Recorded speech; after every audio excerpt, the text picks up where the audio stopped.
आइए फिर कुछ नया जाने, क्योंकि आदेश गुरुजी का है और वो भी मेरे गुरुदेव का है, तो मानना तो है ही, छुट्टी तो मिल नहीं सकती। तो चलिए उस आदेश की परिपालना करें। इस जीवन का नहीं ठिकाना है, इस जीवन का नहीं ठिकाना है, कल क्या होगा किसने जाना है, कल क्या होगा किसने जाना है।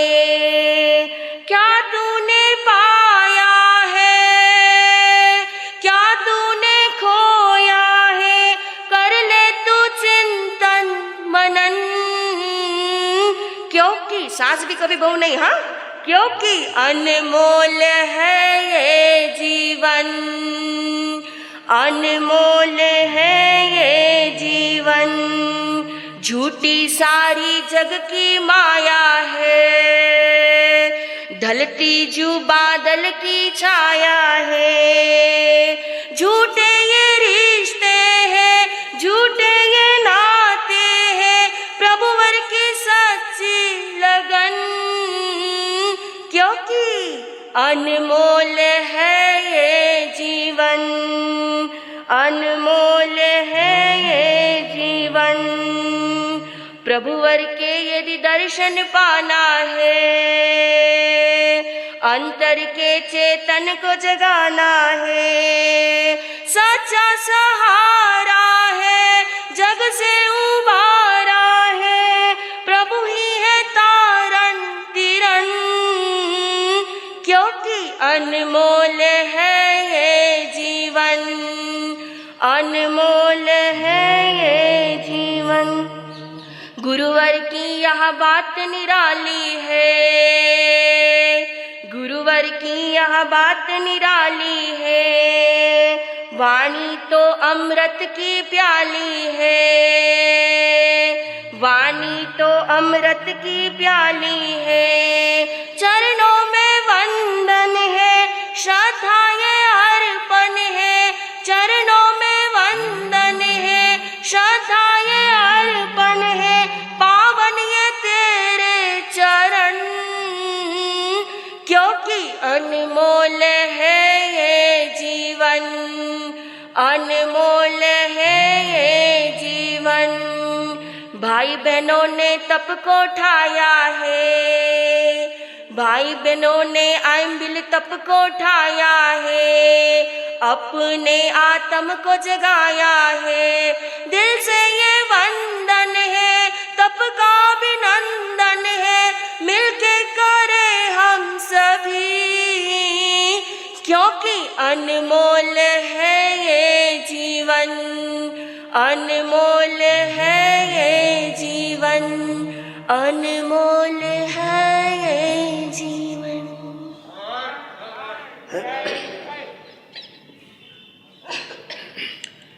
खाए साथी भेंटती, आप कहेंगे खाने के बिना तो शुरुआत ही नहीं होती है, या करे तो करे क्या, सबसे पहले नजर आती है चाय की प्याली, उसी से तो दिन की शुरुआत होती है। खाए साथी भेंटती, सेव पूरी, पानी पूरी, भाजी पूरी, दही पूरी, आनी आनी बटाटा पुरी, तरी पण एक वस्तू पूर्ण भेटत नाही, विचार करा कोणती, तरी पण एक वस्तू पूर्ण भेटत नाही, कोणती वस्तू? नाही नाही, व्हॉट्सअपमुळे झोप पुरी भेटत नाही, इंस्टामुळे फेसबुकमुळे झोप पुरी भेटत नाही। हमारी जिंदगी में सबसे बेशकीमती चीज कह दे, वस्तु कह दे, तो वह होगी हमारी अपनी जिंदगी, जो सबसे बेशकीमती है और परमात्मा के द्वारा जो हमें प्राप्त हुई है, वह हमारी अपनी ही जिंदगी है, अपना ही जीवन है। जो एक उत्सव है, और इस उत्सव को महोत्सव कैसे बनाना यह भी हमारे ही हाथों में है। कोई और इसे बनाने सजाने नहीं आएगा। ये जो बेशकीमती तोहफा हमें मिला है, इसका कैसे सदुपयोग करना है, इसका क्या मायना है, वह हर इंसान को समझना होगा। जैसे आपके घर में यदि व्यर्थ नल चल रहा है तो आपको क्या होगी, चिंता होगी नहीं होगी कि नल को क्या कर दीजिए, बंद कर दीजिए। ट्यूबलाइट जल रही होगी तो इलेक्ट्रिसिटी का क्या आ जाएगा, एक्स्ट्रा बिल आ जाएगा, उसकी चिंता है। मगर जो जिंदगी का एक एक पल व्यर्थ निरर्थक जा रहा है, इसकी ओर हमारा लक्ष्य गया ही नहीं गया। सदैव हम यही सोचते हैं, हर इंसान सोचता है कि मरने के बाद हमें कहाँ जाना है। मोक्ष तो कहते हो, लेकिन मोह खत्म होगा तो मोक्ष मिलेगा। सबसे पहले मोक्ष का मतलब ही क्या है, उसका अर्थ ही यही है कि आपका जहां मोह खत्म हुआ वहीं पर मोक्ष की यात्रा प्रारंभ होती है। हर इंसान सोचता है कि मरने के बाद मुझे स्वर्ग जाना है, लेकिन हम यह भूल जाते हैं कि जो जिंदगी हमें मिली है इसे कैसी बनानी है।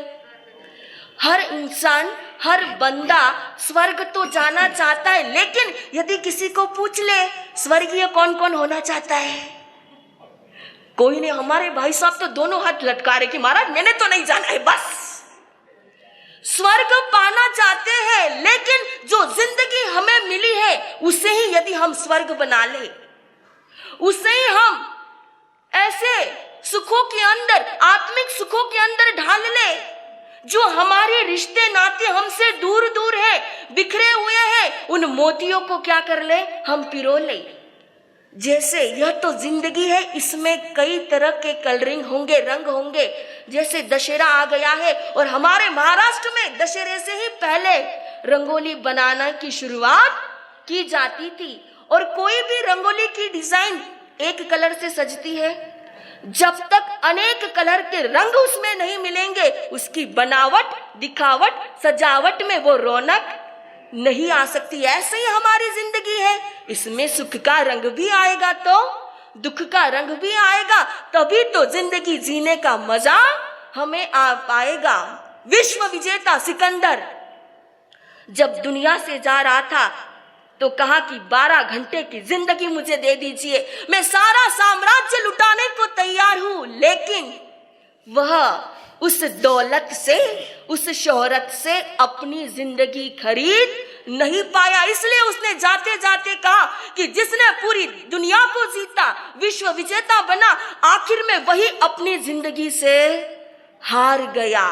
अपनी जिंदगी को खरीद नहीं पाया, अपने जिंदगी से ही हार गया। और परमपिता परमात्मा ने भी कहा है, दुल्लहे खलूसे मानुसे भवे, अर्थात मानव जीवन का मिलना अत्यंत दुर्लभ है। भगवान ने कही लिखा, दुल्लहे खलूसे पत्नी भवे, परिवार भवे, पुत्र भवे। ऐसा परमात्मा ने कही लिखा कि परिवार का मिलना दुर्लभ है, पत्नी का मिलना दुर्लभ है। ऐसा कहीं भी जिक्र परमात्मा ने किया ही नहीं।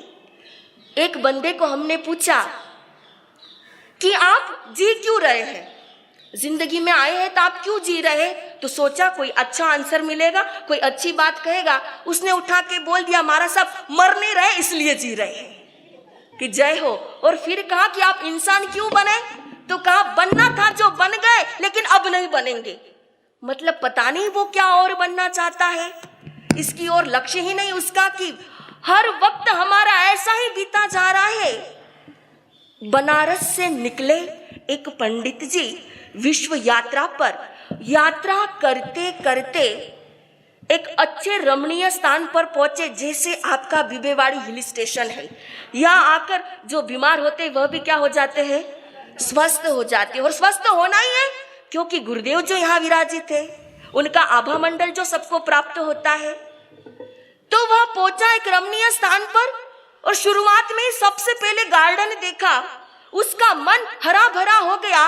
गार्डन के भीतर प्रवेश किया, जैसे ही देखा तो वहां पर एक अनोखी चीज देखी, और जब हम एक अनोखी चीज देखते हैं तो उसके बारे में जानकारी भी लेना चाहते हैं कि आखिर इसके पीछे रीजन क्या है। उसने देखा हर इंसान का नाम लिखा हुआ है और उसके पीछे लिखा हुआ है 5 वर्ष उम्र, 10 वर्ष उम्र, 18 वर्ष उम्र, और उसने देखा कि 20 साल से ज्यादा किसी की उम्र वहां पर है ही नहीं। तो पंडित ने सोचा कि शायद कोई श्राप मिला होगा यहाँ के लोगों को कि इससे ज्यादा जिंदगी होती ही नहीं है।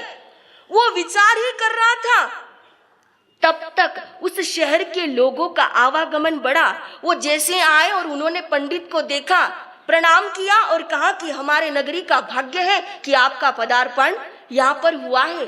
तो लोगों ने निवेदन किया कि जब आप आ ही गए हो तो ज्ञान की गंगा यहाँ पर प्रसारित कीजिए, आपकी वाणी सुनने का अवसर दीजिए। लेकिन पंडित जी भीतर डरे हुए हैं कि यहाँ पर कोई 20 साल से ज्यादा जीता नहीं। हो सकता है कि इनके अंदर किसका नंबर आ जाए, मेरा खुद का भी नंबर आ जाए। मैंने तो इस गांव में ठहरना नहीं, मैंने तो यहाँ से जाना है। कहा कि नहीं जी नहीं, मैं नहीं रुकने वाला। लेकिन लोगों का विशेष आग्रह रहा, और जब आग्रह बढ़ जाता है तो आपको रुकना भी पड़ता है। पंडित जी ने कथा प्रारंभ कर दी। उनका सुनाने का ढंग बड़ा रोचक था। भीड़ बढ़ने लगी, लेकिन पंडित जी भीतर से खुद परेशान है। पता नहीं कब पत्ता कट जाए, पता नहीं कब पत्ता कट जाए, क्योंकि इस गांव में तो कोई ज्यादा जीता ही नहीं है। लोगों ने और आग्रह किया कि आप रुकिए। उन्होंने कह दिया कि आपका मन रखने के लिए मैं 8 दिन रुक गया, इतना काफी है, लेकिन अब मैं इस गांव में रुक नहीं सकता।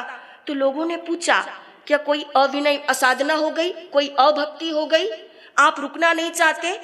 कहा कि और कोई बात नहीं, लेकिन मैंने तुम्हारे यहाँ पर अनोखी बात देखी कि इंसान का नाम है और उसके मरने वाले के वर्ष है कि 5 वर्ष, 10 वर्ष, 15 वर्ष और 20 से ज्यादा। मतलब यहाँ के लोगों ने बुढ़ापा तो देखा ही नहीं, सारे यंगस्टर ही चले जाते। लेकिन पंडित जी यह भूल गए कि जिनको कथा सुना रहे थे वहां बुजुर्ग लोग भी बैठे थे। ये बात तो वो सोचना ही भूल गए।